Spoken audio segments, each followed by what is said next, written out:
What's going on, social media fam? Coming back at you. This is the Keeping Minds show, and I'm Cool Mover Rick, and I'm here with the beautiful Tori. Hello, I miss y'all. Yes, and the topic we finna get on quickly and briefly is how to keep a relationship from going stale. And everybody knows that in the beginning of a relationship, you know, you got the fire, the sparks, y'all into each other, it's fresh, y'all new, and you know, sometimes as time goes on, you pretty much did everything intimate you can do with that person. Yeah. And I mean, you have to keep sparks going some other kind of way. I mean, what you think? What would be A way to keep the sparks going? Yeah, once it kind of dulls out and I would probably try to do some non-traditional stuff, like if you all usually go, you know, to the movies or out to eat, because I think the number one date is going out to eat. yeah. So I probably would try going to the park or playing games around the house. Like me and my friend, we like to play Uno, Phase 10. We'll do things like that. But you don't think the park is kind of like that beginning phase, like, you know, or some dudes just, you know, that ain't they type of romantic. Well, it's a good thing to get outside of your comfort zone. So even if you did it initially and you all stop doing it and you all start just doing out to eat all the time, or let's catch a movie, I say bring it back around to, you know, reignite that flame, or doing something different, or take some snacks with you all, you know, when you go to the park, or you know, do a little day trip around, you know, where you from or whatever. Just something different. I don't know, you know. Yeah, I agree. The same stuff, but going out to eat all the time, because that can get boring to me. Yeah, I agree. I would say too, like, you know, think outside the box and do some things. I mean, take notes and tips from other relationships that you may see or hear about, or maybe even on social media or TV, like see people doing different things, like hey, skydiving, whatever, you know what I'm saying? Paint and sip at your, you know, you can create your own paint and sip, because you can stencil and trace anything yourself now. You don't have to have somebody to come and do it for you, surprise him. Because I think you'll be surprised at what men are trying, as long as they don't feel like it's, you know, touching on their masculinity or whatever. I think that, you know, they'll be very receptive to it, you know. I think most men, if they want the relationship to keep the spark, they're gonna try whatever the woman suggests. At least 85% of the time, you know, women be suggesting things like, wait a minute, go ride bikes in the neighborhood. Like, this is like free stuff. There's no hassle, no waiting in line, especially with COVID, you know, still being around, and we're not back to the norm. So I'm thinking about things that you can just immediately do, whereas, you know, you gotta plan it out, you know, something just sporadic, because you never know how something just changing up your routine can make the other person feel. Because I mean, I was just telling my friend I wanted him to take me fishing, so it's just something I haven't done since I was a kid, and I'm looking forward to going. I want to go fishing. Yeah, and also get into what the other person is into too. Sometimes that may not be your thing. Like, you know, if females, if your dude into cars or something, and he like going to car shows or whatever. I just went to one. Yeah, go to the car show, and I guess with the dudes, the females like sitting down listening to spoken poetry.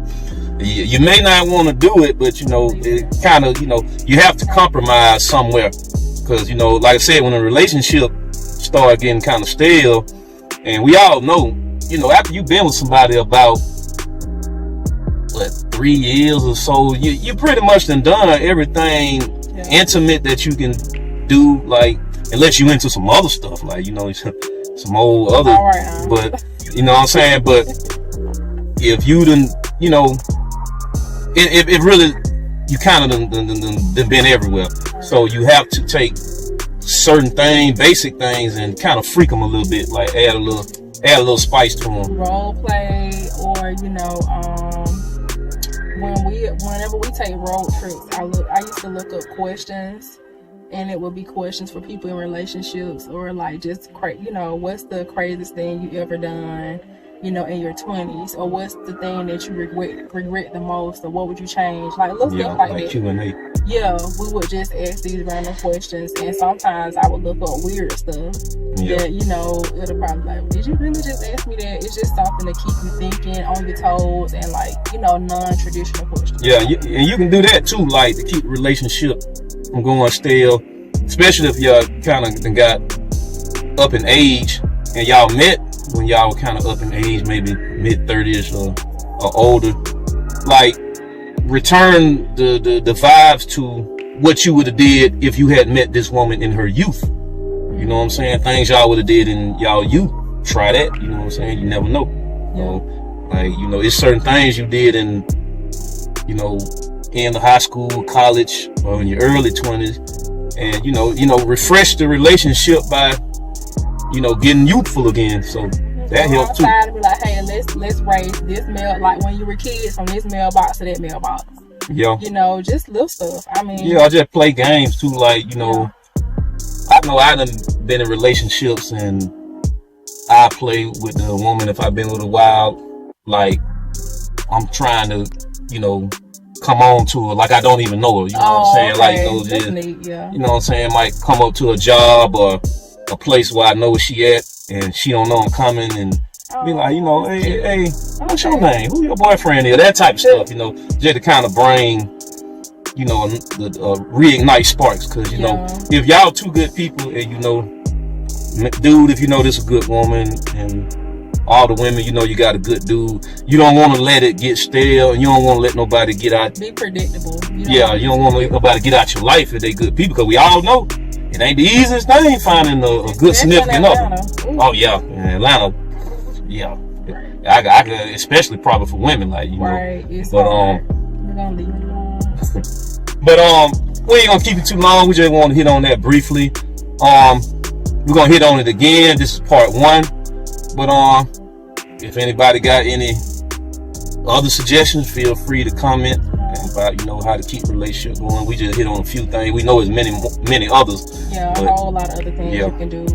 And we'll talk about how men should be more romantic and don't expect women to do the romantic stuff. Because to me, if you leave it up to y'all just say, oh, let's go to the movies or just out to eat. Yeah. Maybe I'm being a little hard on them, but you know. Yeah, we're more creative, I think. Women, they supposed to be more creative. Y'all should be creative too. I ain't saying that a man shouldn't be creative, but, you know, women, you know, they kind of like surprises. I mean, even if it's just ride some bikes downtown somewhere, surprises. Women into, you know, more of the lovey-dovey stuff than, of course, men are. I mean, it's just how it is. But that's not saying that a man shouldn't be on his job with the romanticism. But anyway, we finna get up out of here. This is Keep in Mind Show. Once again, I'm Cool Mover. This is Tori. I'm wishing everybody peace and prosperity, good health and wellness, and we out. Bye.